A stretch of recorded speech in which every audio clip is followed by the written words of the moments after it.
Salut YouTube, ravi de vous retrouver pour ce C'est quoi les news où on revient ensemble sur l'actualité marquante de la semaine précédente avec Apple ces derniers jours qui a fait parler d'eux, notamment avec la WWDC 2022, conférence durant laquelle la firme revenait sur les nouveautés à venir, les nouveautés logicielles avec notamment le futur iOS 16, futur système d'exploitation des iPhones mais aussi de macOS, avec Ventura qui s'apprête à débarquer sur nos Macs d'ici la fin de l'année. Mais ce n'est pas tout, Apple en a profité pour dévoiler les toutes nouvelles puces M2 qui accompagneront deux nouveaux Macs, les MacBook Air et MacBook Pro 13 pouces. Pour plus d'informations, je vous invite à voir la vidéo dans laquelle je traite du sujet que j'ai sorti il y a quelques jours. Et on reste chez Apple avec l'Union européenne qui va imposer, et ce dès 2024, à la firme américaine d'utiliser un chargeur unique, universel, en utilisant l'USB-C.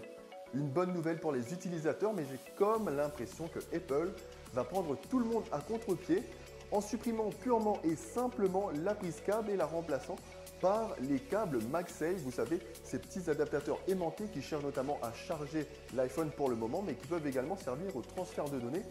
Rendez-vous en 2024 pour en avoir le cœur net. Et on passe aux jeux vidéo avec l'E3 ou l'E-Cube qui s'apprête à faire son grand retour après les éditions 2020 annulées. Vous savez pourquoi?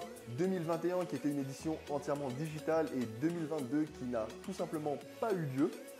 Le salon, qui a vu sa première édition arriver en 1995, va faire son grand retour 27 ans après, en espérant que les éditeurs et les constructeurs joueront le jeu après avoir délaissé peu à peu le salon à cause des coûts lors des dernières éditions. Et côté manga, une grande nouvelle cette semaine, bon on en avait une il n'y a pas longtemps avec l'annonce de la reprise de Hunter x Hunter, et bien les fans de Berserk peuvent également se réjouir après la disparition du grand Kentaro Miura, auteur des aventures de Guts, le Chevalier Noir. Et bien c'est son meilleur ami Kojimori qui s'apprête à reprendre le flambeau après avoir affirmé qu'il avait reçu des notes et des informations concernant la suite des aventures de Guts et de sa troupe, ajoutant même que l'histoire jusqu'à présent avait suivi les indications que lui avait laissées Miura. Mais de mon côté, je me pose tout de même la question, Berserk repris par un autre auteur, est-ce vraiment Berserk?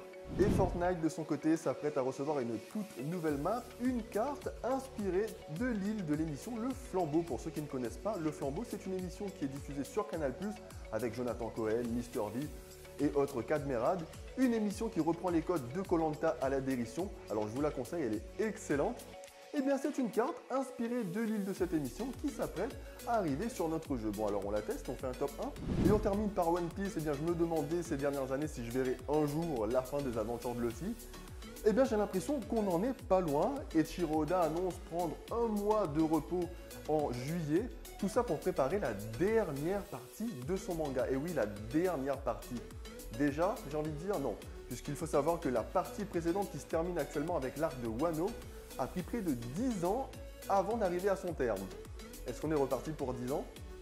Rendez-vous dans un mois et demi. En tout cas, le C'est quoi les news d'aujourd'hui lui touche à sa fin, mais ne vous inquiétez pas, on se retrouve la semaine prochaine, toujours pour revenir sur l'actualité marquante de la semaine précédente.